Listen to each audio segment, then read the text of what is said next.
you're all having a great week. So, today I'm going to be reading from this book again. I think I really enjoyed it last time, and it's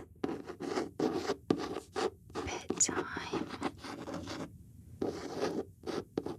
Stories for Stressed Out Adults. Okay, so let's see what we're going to read today. So make sure you grab a hot drink, get yourself super cozy, because we're going to dive into a new one. And we're going to be reading The Selfish Giant by Oscar Wilde.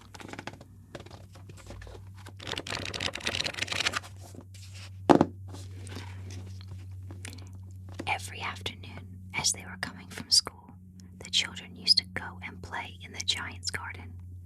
It was a large, lovely garden with soft green grass.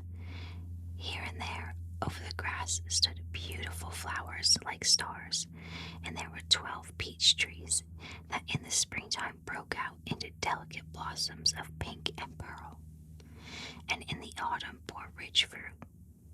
The birds sat on the trees and sang so sweetly that the children used to stop their games in order to listen to them.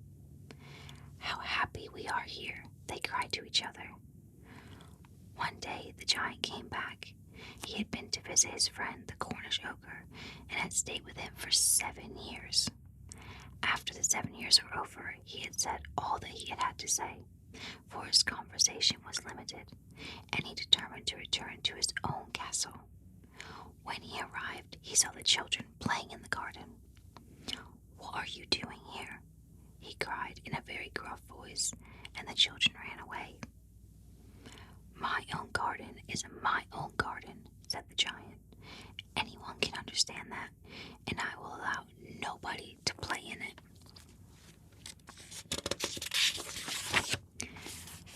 "But myself." So he built a high wall all round it and put up a notice board. "Trespassers will be prosecuted." He was a very selfish giant. The poor children had now nowhere to play.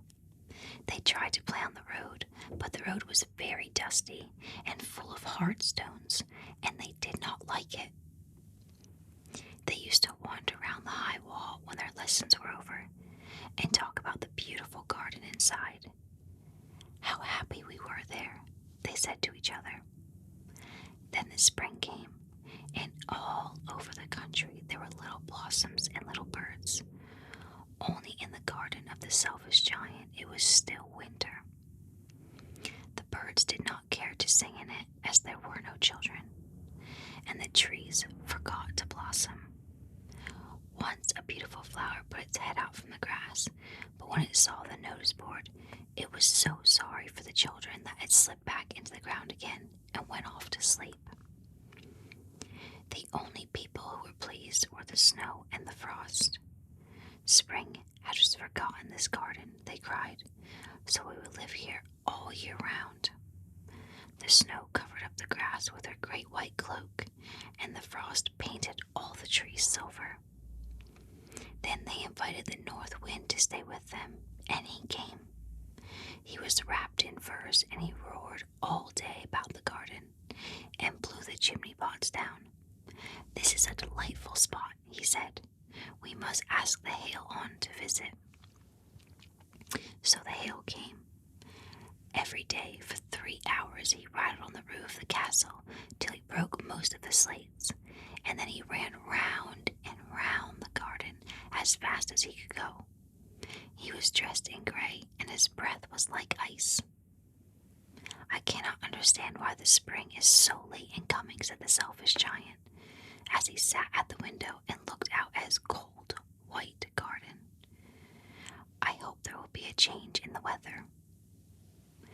But the spring never came, nor the summer. The autumn gave golden fruit to every garden, but to the giant's garden she gave none. He is too selfish, she said.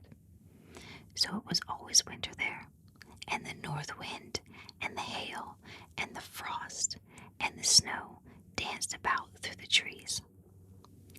One morning, the giant was lying awake in bed when he heard some lovely music. It sounded so sweet to his ears that he thought it must be the king's musicians passing by. It was really only a little linnet singing outside his window, but it was so long since he had heard a bird sing in his garden that it seemed to him to be the most beautiful music in the world. Then the hail stopped dancing over his head, and the north wind ceased roaring, and a delicious perfume came to him through the open casement. I believe the spring has come at last, said the giant, and he jumped out of bed and looked out. What did he see? He saw a most wonderful sight. Through a little hole in the wall, the children had crept in, and they were sitting in the branches of the trees. In every tree that he could see, there was a little child, and the trees were so glad to have the children back that they had covered themselves with blossoms and were waving their arms gently above the children's heads. The birds were flying about and twittering with delight, and the flowers were looking up through the green grass and laughing. It was a lovely scene. Only in one corner it was still winter. It was the farthest corner of the garden, and in it was standing a little boy. He was so small that he could not reach up to the branches of the tree, and he was wandering all round it, crying bitterly.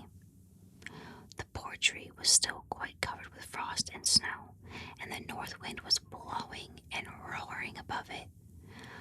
Climb up, little boy, said the tree, and it bent its branches down as low as it could. But the boy was too tiny, and the giant's heart melted as he looked out. How selfish I've been, he said. Now I know why the spring would not come here. I will put that poor little boy on the top of the tree, and then I will knock down the wall, and my garden shall be the children's playground forever and ever. He was really very sorry for what he had done. So he crept downstairs and opened the front door quite softly and went out into the garden. But when the children saw him, they were so frightened that they all ran away, and the garden became winter again. Only the little boy did not run, for his eyes were so full of tears that he did not see the giant coming. And the giant stole up behind him and took him gently in his hand and put him up in the tree. And the tree broke at once into blossom, and the birds came and sang on it. And the little boy stretched out his 2 arms and flung them round the giant's neck and kissed him. And the other children, when they saw that the giant was not wicked any longer, came running back. And with them came the spring. It is your garden now, little children, said the giant. And he took a great axe and knocked down the wall.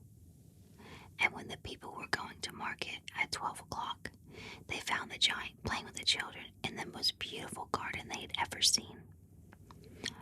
All day long they played, and in the evening they came to the giant to bid him goodbye. But where is your little companion? He said. The boy I put into the tree. The giant loved him the best because he had kissed him.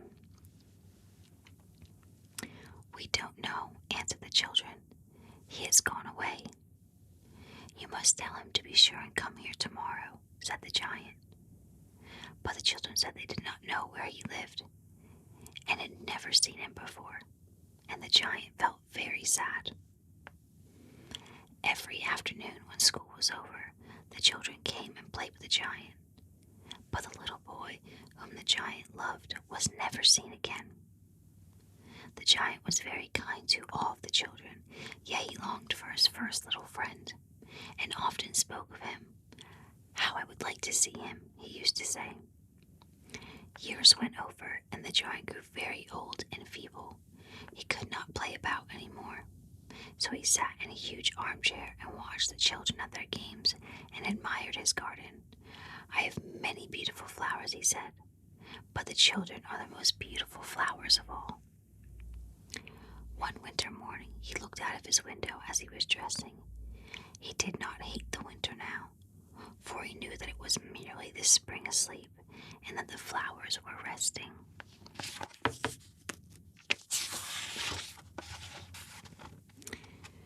Suddenly, he rubbed his eyes in wonder and looked and looked. It certainly was a marvelous sight.